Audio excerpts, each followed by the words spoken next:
Ok. Salut les voyageurs, j'espère que vous allez bien. On se retrouve aujourd'hui pour la lecture du chapitre 1070. Mais avant d'entrer dans la lecture du chapitre, je tiens à vous souhaiter de joyeuses fêtes. Profitez-en bien, profitez avec vos amis, la famille. J'espère que vous recevrez tout plein de cadeaux. Et je vous souhaite déjà une très belle nouvelle année 2023. Je ne sais pas si on s'entendra avant, mais voilà.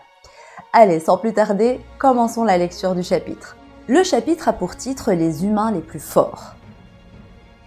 On retourne directement là où on s'était arrêté, donc le dernier chapitre. Lucci avait donc avait attaqué Sentomaru. Là, on voit Luffy donc avec ses yeux qui ressortent, qui dit « Désolé, je n'aurais pas dû te distraire. Oui, je n'aurais pas dû te distraire. Idiot, ne me sous-estime pas. Je l'ai vu venir, je me suis mal défendu. » Donc Sentomaru qui répond à Luffy. Lucci qui dit « T'es coriace, dépêche-toi de perdre connaissance. Tant que quelqu'un avec un rang d'autorité aussi élevé que le tien est encore conscient, nous ne pourrons pas contrôler les séraphins. » Intéressant comme information. En gros, il essaie pas genre de le tuer, il essaie juste de lui faire blackout, comme ça en fait, il pourra prendre le contrôle des séraphins. Donc là, Luffy qui attaque, Don Whip, ok, donc j'essaye de comprendre l'attaque, c'est pas toujours évident avec les dessins, mais en gros, en fait c'est un coup de pied quoi, qu'il a envoyé Lucci de l'autre côté. Je n'arrive pas à m'arrêter. Luffy toujours aussi gag. En fait, il est mort de rire parce qu'en fait, il a tourné et là, en fait, il sait même plus se stopper. Excellent. Donc, Chopper qui lui dit « Vite Luffy, si tu veux sauver cet enfant, on doit rejoindre Vegapunk. Je peux pas m'arrêter, je tourne trop. » Il est vraiment... Mais il est pas possible. « Hein? Où vas-tu Luffy? Réfugions-nous à l'usine. » Et donc là, en fait, on voit donc les séraphins qui continuent donc à attaquer les petits soldats du CP0. Ok, donc on continue. Hop, donc ça c'est Kaku et Stussy qui discutent. Donc c'est Kaku qui lui dit « Les séraphins ne s'arrêtent pas, on va devoir les affronter. Ce ne sont que des enfants et leur avenir est déjà si terrifiant. » C'était la réponse de Stussy. Là, il y a quelqu'un qui parle, mais on ne voit pas. À propos de cette capacité, Vegapunk, celui du petit Jinbei, c'est le Suinomi, hein? C'est Franky qui discute et qui dit « C'est le fruit de mon frère d'armes, Senior Pink de la famille, de la Don Quichotte Family. Dans ce monde, il n'y a pas deux fruits du démon qui soient identiques, ne me dites pas qu'il est mort. » Luffy est en pleurs. Mais c'est intéressant de savoir que, en fait, la capacité que Jinbei a, c'est donc le fruit de Senior Pink. Il a donc pas juste... reproduit l'ADN de Jinbei, il lui a donné une autre faculté, mais comment? Parce que là, donc il dit, ne me dites pas qu'il est mort. Alors après, il y a donc c'est lequel qui parle? Ici, c'est le Vegapunk 04, si je me trompe pas, qui lui dit, alors tu as remarqué, cette personne est actuellement à Impel Down. Ok, bon, en fait, il y avait la réponse directement. Donc en fait, il a été arrêté, donc sûrement qu'il a prélevé en fait... un échantillon de son ADN et que grâce à ça, il a pu alors à ce moment-là donner ses capacités. Alors tu veux dire que tu as recréé le même fruit du démon? Quand on parle du fruit du démon artificiel, seuls les fruits de type Zoan peuvent être fabriqués. Encore une nouvelle réponse. Donc en gros, c'est pour ça qu'il a réussi le fruit de Momonosuke parce que c'était en type Zoan. En gros, tout comme les smiles scandaleux de César. Ça, c'était donc la réponse de Vegapunk et Nami qui lui dit « Ce type devrait déjà être mort. » Alors, Vegapunk qui continue « Si j'ai beaucoup d'argent et de temps, je peux même reproduire les fruits spéciaux, mais on ne sait toujours pas s'il est possible de les éveiller. » Donc, il continue « En ce qui concerne les Logia, j'ai fait tout ce que j'ai pu, mais il est très difficile de les reproduire. Mais dans le cas des paramécias, j'ai découvert qu'en mettant la main sur le facteur de lignage de l'utilisateur, je peux créer un type de son spécial et l'administrer, ce qui permettra d'obtenir les capacités de cet utilisateur. » Donc en gros, c'est comme ça qu'il a pu en fait donner les facultés aux séraphins, je pense. C'est le sang qui circule dans le corps. Je l'ai appelé sang vert. Tu as créé ce sang? C'est la question de Franky. Et là, on voit la séraphin de Hancock qui fait le melo melo melo. Donc, en gros, il est trop balèze, Vegapunk, vraiment. Je considère les séraphins comme le plus haut sommet de la science dans l'histoire des mers. Mais après, au vu de ce qu'il a créé, déjà, c'est des clones. 2, c'est des gosses et qui vont encore évoluer. 3, il a réussi à leur donner les pouvoirs des fruits du démon en créant un sang artificiel. Le gars, il est trop balèze. Je les appelle les humains les plus forts. Donc là, les Mugiwara qui sont donc Franky, Nami et Usopp là, qui réagissent, c'est pour ça qu'ils ont supprimé les 7 grands corsaires. Usopp toujours, tu te rends compte de ce que t'as créé, Sanji, alors comme ça, ces gars sont les armes de la marine. Robin, oui, il représente une menace pour nous. Et donc là, on voit une explosion, il essaie encore de se relever, en gros c'est Lucci qui a atterri, et voilà.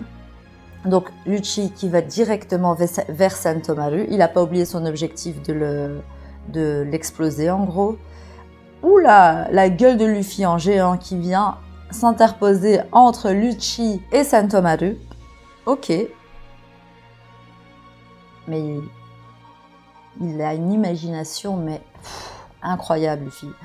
Enfin Oda, ouais, mais je veux dire, le perso de Luffy, il est complètement what the fuck en fait. Donc ok, donc là en fait, Luffy qui bouffe le sol, qui recrache sur Lucci qui essaie de donner un coup, Luffy qui évite, Luffy qui reprend Gomu Gomu no et il y va. Il fait un clic, mais qu'est-ce qu'il a foutu? Qu'est-ce qu'il a foutu? Ok. Donne Rocket et bim!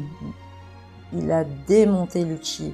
Et en fait, là on voit donc Lucci qui dit c'est quoi ce pouvoir? Je perds conscience. Mais c'est normal, tu vas perdre conscience. Là, t'as ramassé un de ces coups de fou. Et là, Luffy qui est toujours mort de rire. Chopper qui dit c'est par ici, vite. Donc là, on voit la Séraphin de Hancock qui dit c'est la fusée, dépêchez-vous d'y entrer. Jinbei, eh bien merci, tu es plus gentil que la Hancock que je connais. La Séraphin, elle réagit vraiment espèce d'insolent, je ne fais que suivre les ordres, c'est tout. Mais elle a même la petite mimique et tout comme ça. C'est excellent. 1 minute avant le départ, note par rapport à la fusée. Luffy, dépêche-toi. Merci d'éviter les embarquements de dernière minute, c'est toujours la fusée. Chapeau de paille, Sentomaru qui lui dit « Je te confie Punk. Ok, nous le ferons partir de cette île. Départ immédiat. Ça va trop vite, c'est une sacrée aventure. Hein, où suis-je? Où est Vegapunk? Tu t'es réveillé? Ça c'est Bonnie qui se réveille enfin. T'es qui toi? Beaucoup de choses se sont passées. Luffy expliquera les choses plus tard. Direction, étage du laboratoire. Luffy, il est complètement vieux. Durée du trajet, 32 secondes. Et bim, ils sont donc à l'étage du laboratoire. Alors, les voyages suivants sont annulés. Alors, qu'est-ce qui est annulé? Renforcement du dôme frontier. Degré, danger, alerte intrus. On attend toujours Kizaru, j'ai envie de dire. Donc là, on essaie de comprendre un petit peu ce qui se passe, mais ça va un peu dans tous les sens. Quand tous les chercheurs seront dans l'usine, nous procéderons à un confinement. Ok. Dans un sens, il est louable. Il a rempli son devoir de garde du corps de Vegapunk. Dommage, Sentomaru. On nous a ordonné d'attendre la marine. Si nous attendons, ils vont sûrement s'échapper. Là, on voit Lucci qui a repris sa forme normale, qui est là. Là, maintenant, on est à l'étage du laboratoire. Êtes-vous réellement visé? Vous êtes l'homme le plus intelligent du monde, pas vrai? Ce serait une perte énorme pour le gouvernement. Quoi? Tu penses que l'homme le plus intelligent du monde nous veut du mal? Je n'ai pas l'intention d'agir ainsi. C'est vrai, ça sera un poids lourd pour nous, élimine-le. Ça, c'est Nami qui dit ça. Tu crois que c'est aussi facile? L'arrivée d'un équipage d'empereur à un moment pareil, ça ne peut être que le destin. Ouh là là, la planche de fin, elle est juste excellente. La planche de fin, elle est magnifique. Mais elle est vraiment magnifique. Tu vas faire un tour avec nous, t'es plus que le bienvenu. Ça, c'est Franky, parce que oui, il est fan. Donc, faut pas. Quoi, il sera juste un fardeau.